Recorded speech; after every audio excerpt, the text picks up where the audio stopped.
और आज की एक और महत्वपूर्ण खबर, सीडीएस के नेतृत्व वाले डिपार्टमेंट ऑफ मिलिट्री अफेयर्स के एक प्रपोजल पर बड़ा विवाद खड़ा हो गया है। कांग्रेस ने इस प्रपोजल के सहारे मोदी सरकार पर हमला बोला है। दरअसल डिपार्टमेंट ऑफ मिलिट्री अफेयर्स ने कर्नल और उससे ऊपर के अधिकारियों की रिटायरमेंट एज बढ़ाने की सिफारिश की है।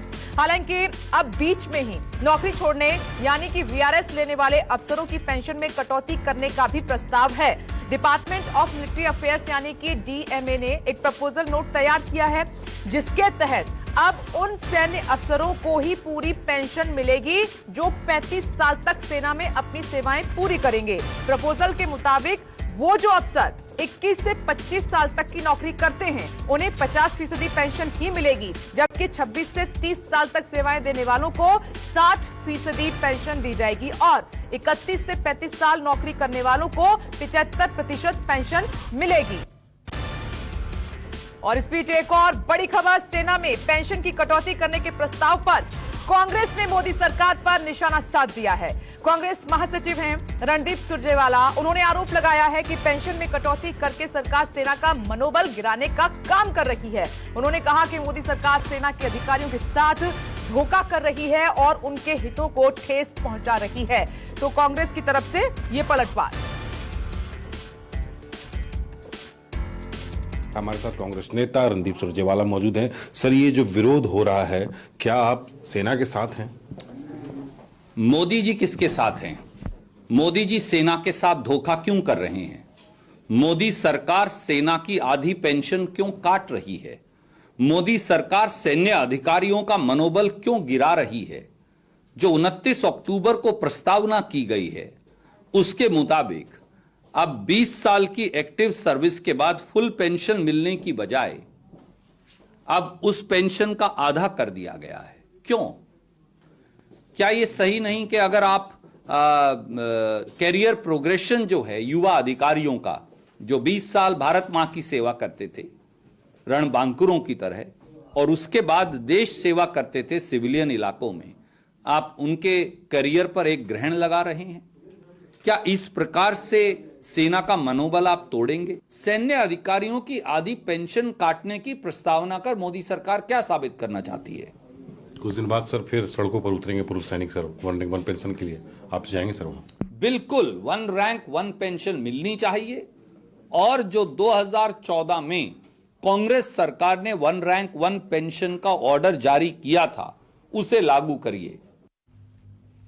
तो देखिए, रणदीप सुरजेवाला को आप सुन रहे थे, उन्होंने साफ तौर पर कहा है कि मोदी सरकार सेना का मनोबल लगातार गिरा रही है इस तरीके से पेंशन काटकर। दरअसल डिपार्टमेंट ऑफ मिलिट्री अफेयर्स का प्रपोजल जो बना है उस पर यह बवाल खड़ा हुआ है। इसी पर आज चर्चा करेंगे। खास मेहमान हमारे साथ जुड़ गए हैं, परिचय उनका आपसे करवा देती हूं। हमारे साथ major general retired Ashwini Siwach ji जुड़ गए हैं, डिफेंस एक्सपर्ट हैं। सर, आपका बहुत बहुत स्वागत है इस चर्चा में। साथ ही major general retired Vishambhar Dayal ji हमारे साथ मौजूद हैं, डिफेंस एक्सपर्ट हैं। सर, आपका भी बहुत बहुत स्वागत है चर्चा में। और साथ ही मेरे सहयोगी पवन मिश्रा भी जुड़ गए हैं। और मैं चर्चा की शुरुआत करूं, सबसे पहले पवन आपके पास आ रही हूं कि आपने अभी थोड़ी देर पहले बात भी की है रणदीप सुरजेवाला से, बड़ा निशाना साधा उन्होंने मोदी सरकार पर, साफ तौर पर कह दिया है कि जो प्रपोजल तैयार हुआ है वो सेना के लिए अच्छा नहीं है, सेना के हितों को दरकिनार किया जा रहा है।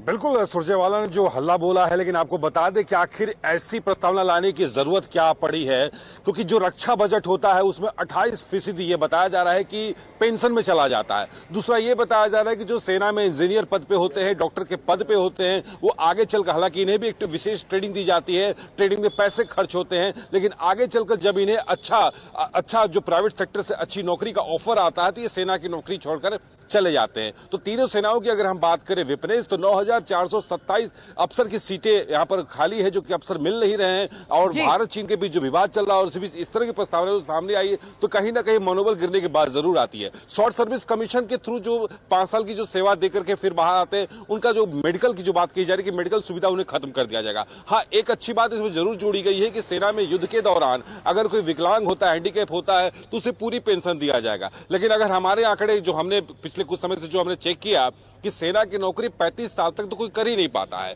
जब आप डिफेंस ज्वाइन करते हैं तो 20 साल का एक बॉन्ड भराया जाता है कि 20 साल के पहले आप नौकरी नहीं छोड़ सकते हैं, और 75% जो अधिकारी हैं वो लेफ्टिनेंट कर्नल तक ही पहुंच पाते हैं, यानी वो कर्नल नहीं बन पाते हैं, ब्रिगेडियर नहीं बन पाते हैं, जनरल नहीं बन पाते हैं। तो सेना में अफसरों की कमी है, इसलिए इनका यह भी होता है कि जब प्रमोशन नहीं मिलता तो 20 साल की जो अवधि होती है उसको पूरा करने के बाद वो बीआरएस ले लेते हैं, या इससे पहले वो बीआरएस ले लेते हैं। अब सवाल यहां पर यह है कि जो कैंटीन में जो सामान जो मिलता है, कैंटीन में सामानों की ही बात कही जा रही है, उसमें भी कटौती किया जाएगा, यानी आप महीने में कितने सामान आप ले रहे हैं इसका हिसाब दिया जाएगा। लेकिन इसमें भी दो पेच है विपनेश की, जो विदेशी सामान जो कैंटीन में मिलते हैं उस पर रोक लगाने की बात शुरुआत में कही गई थी, लेकिन अब जो लोकल सामान जो हमारे देश में जो निर्मित सामान है उसकी भी बात यहां पर किया जा रहा है। तो अलग अलग यहां पर प्रस्तावना है, लेकिन सबसे अहम बात है कि जो 28% जो रक्षा बजट का जो है उसमें 28% जो पेंशन में चला जा रहा है उसको लेकर के यहां पर बहस हुआ है, प्रस्तावना यहां पर लाया गया है। ठीक है पवन, आप मेरे साथ बने रहें। अश्विनी सर, इस प्रपोजल को आप कैसे देख रहे हैं? देखो, मैं तो इस प्रपोजल से बिल्कुल खुश नहीं हूं। क्यों? सबसे इंपॉर्टेंट चीज है, यूं तो मानते हैं कि पेंशन का 28% है डिफेंस बजट का, मगर किसी के और तरीके हैं। अगर आप देखें कि जो फौज के अंदर एक पिरामिड सिस्टम है, लोग जो हैं, जो सही बोला कि 20-25% ही जो है ऑफिसर लेफ्टिनेंट कर्नल के ऊपर वाले रैंक में जाते हैं, और जरूरी है जब वो रैंक नहीं मिलता तो उनके पास एवेन्यू अवेलेबल है, वो जा सकते हैं बाहर। अगर वो रहते हैं फौज के अंदर तो उनका मोरल डाउन होता है, उनकी एफिशिएंसी में फर्क पड़ता है। अगर ये जो प्रपोजल लेके आए हैं कि 20 से लेके 25 तक आपकी पेंशन 50% हो जाएगी, और 25 से लेके 30 60%, और 30 से लेके 35%, 35 साल तक आपकी 75, और 35 साल के बाद ही आपको पूरी मिलेगी। देखो, इसके बहुत ही मोरल में इफेक्ट पड़ेगा, ये कार्रवाई ठीक नहीं है। मैं एक चीज से सहमत हूं, जो इन्होंने एज को बढ़ाने की प्रपोजल दी है कि कर्नल तो 54 से 57, ब्रिगेडियर 56 से 58, और मेजर जनरल 58 to 59, वो ठीक है प्रपोजल, मगर पेंशन कट नहीं होनी चाहिए। अगर आप समझते हैं स्पेशलिस्ट और सुपर स्पेशलिस्ट की जरूरत है, आप उनको नहीं जाना चाहते, तो आप उसकी प्री मैच्योर रिटायरमेंट अप्रूव क्यों करते हो? आप उसकी अप्रूव मत करें, आपके हाथ में है, कोई जा तो नहीं सकता। इसका मतलब यही है कि जो लोग ये देखते हैं कि उनका अभी प्रमोशन का चांस नहीं है, उनको बाहर अच्छी नौकरी मिल सकती है, तो वो बेटर है, क्योंकि इंडियन आर्मी यंग रहती है और मोटिवेशन फुल रहता है। अगर वो सर, क्या ये कदम इस पॉइंट को ध्यान में रखकर उठाया गया है कि जो सैनिक हैं, जो लोग हैं, बीच में वीआरएस ले लेते हैं, क्या उसको भी ध्यान में रखा गया है प्रपोजल तैयार करते वक्त? हाँ, बिल्कुल ध्यान दिया गया है। इसमें कोई दो राय नहीं कि जब ये वीआरएस का बना के ही ये ध्यान दिया गया है। पर मैं ये कह रहा हूँ कि जो लोग वीआरएस जाते हैं वो तभी जाते हैं जब उनकी अप्रूवल कर देती है मिनिस्ट्री ऑफ डिफेंस और आर्मी हेडक्वार्टर। अगर आप समझते हैं उनकी जरूरत है फौज में, उनको ट्रेन किया गया है, अगर वो पायलट हैं या स्पेशलिस्ट हैं या सुपर स्पेशलिस्ट हैं, तो आप उनकी पीएमआर को अप्रूव मत करें। मगर ये कोई तरीका नहीं है, एक बार जो वो पेंशन चलागा तो उसकी पेंशन आज भी कर दी जाए, वो तो एक मोरल में इम्पैक्ट करेगा। ये एक रेट्रोग्रेड स्टेप है, इसको बिल्कुल नहीं मानना चाहिए। मैं यही समझता हूं कि गवर्नमेंट समझेगी इसको, इसके ऊपर मोरल में बहुत इम्पैक्ट पड़ने वाला है फौज के ऊपर। और आपको ये समझना चाहिए, ये पिरामिड सिस्टम है इंडियन आर्मी में। अगर आप समझते हैं कि प्रमोशन जैसे दूसरे डिपार्टमेंट में मिल सकती है ऐसे मिले, तो कोई बार नहीं जाना चाहेगा। और अगर जिसको प्रमोशन नहीं मिलती वो सिस्टम में रहता है तो उसका एफिशिएंसी थोड़ी सी कम हो जाती है, उसके मोरल पे इम्पैक्ट होता है। जी राइट, आप कह रहे हैं कि प्रपोजल जो है सेना का मोरल डाउन करेगा। मैं लौटूंगी सर आपके पास। विशंबर सर, आपके पास आ रही हूं। आप इस प्रपोजल को कैसे देख रहे हैं? देखिए, दो मुख्य बातें हैं यहां पर। जो कर्नल और उससे ऊपर के अधिकारियों की रिटायरमेंट एज बढ़ाने की बात की है, उससे तो अश्विनी सर सहमत हैं, लेकिन जो पेंशन में कटौती कर रहे हैं उससे वो डिसएग्री कर रहे हैं और कह रहे हैं कि ये सेना का मोरल डाउन करेगा प्रपोजल। आप कैसे देख रहे हैं? देखिए, कुछ ऐसे मुद्दे हैं जिनको हमें समझना होगा। पहला मुद्दा, सबसे बड़ा मुद्दा यह है कि इस पूरी दुनिया में बहुत कम मुल्क ऐसे हैं, जैसे भारत एक उन मुल्कों में से है जहां वॉलंटियर आर्मी है, जहां कॉन्स्क्रिप्ट आर्मी ने जबरदस्ती लोगों को फौज में नहीं ले गए, वॉलंटियर आर्मी है। तो वॉलंटियर आर्मी को मतलब इस तरह मत समझिए आप कि उनको पेंशन पे जबरदस्ती आपने ले लिया तो अब आप जो मर्जी कीजिए। वॉलंटियर आर्मी के लिए आपको आर्मी को अट्रैक्टिव बना के रखना पड़ेगा एज ए करियर, तभी तो आप बेटर, बिकॉज देश की सुरक्षा के साथ आप देश के बेस्ट लोगों को चाहेंगे, ना कि तो ये अगर किसी भी तरह से अगर हमारी जो टर्म्स एंड कंडीशंस है उसको ये लोअर करती है, इसमें कोई शक की बात नहीं है। और दुनिया में है, दुनिया में हमारे यहाँ तो वीआरएस 20 ईयर्स है, दुनिया में तो उसको भी नीचे लाते जा रहे हैं। दूसरी बात है, हम बहुत दिन से सुन रहे हैं कि डिफेंस बजट जो कम होता जा रहा है। तो जब देश की जीडीपी बढ़ रही है, जब देश की सिक्योरिटी रिक्वायरमेंट बढ़ रही है, जब देश की जीडीपी $500 बिलियन भी नहीं थी और आज हम $5 ट्रिलियन की बात करते हैं, जब अगर देश इसको अफोर्ड कर सकता था, हमारी पेंशन को अफोर्ड कर सकता था, हमारी जो सुविधाएं उनको, तो आज देश को क्या कष्ट है।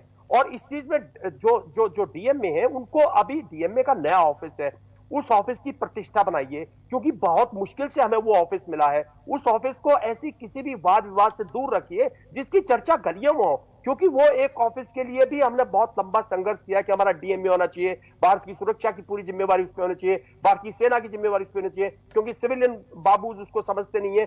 तो ये पूरे अगर डीएमए इस किस्म के चीजें लाएगा जो गलियों में जाएंगी, जो ये एक शिवाज साहब ने बिल्कुल ठीक कहा, एक बहुत डेट्रीमेंटल स्टेप है। देखिए साहब, आपको अगर एज बढ़ानी है आप बढ़ाइए, और उसके भी मैं तो देखिए हक में नहीं हूं, मैं उस हक में हूं कि young army, better army, young days पे आप देखिए साहब, आप जो सेना की जो पेंशन है वो बाहर लोगों के साथ भी तो देखिए, इस देश में बाकी डिपार्टमेंट्स क्या कर रहे हैं, हमारे से पहले ही लोगों की पेंशन है। कल इसका मतलब ये है कि आज अगर एक लेफ्टिनेंट कर्नल 20 साल की सर्विस पे वॉलंटरी रिटायरमेंट लेता है, तो पहले 20 साल जिसने ओवरऑप ले रखी है उसको भी 20 साल उसकी पेंशन कम हो जाएगी।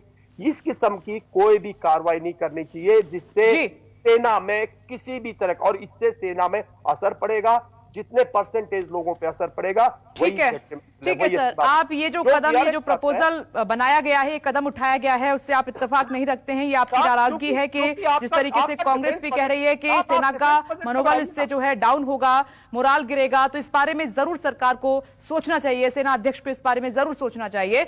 नमस्कार, मैं हूं मानक गुप्ता। अगर आपको हमारा ये वीडियो पसंद आया हो तो इसे लाइक और शेयर जरूर करें, और हाँ, हमें सब्सक्राइब और फॉलो करना ना भूलें ताकि आप देश और दुनिया की कोई खबर मिस ना करें। तो जुड़े रहिए हमारे साथ और देखते रहिए न्यूज़ 24।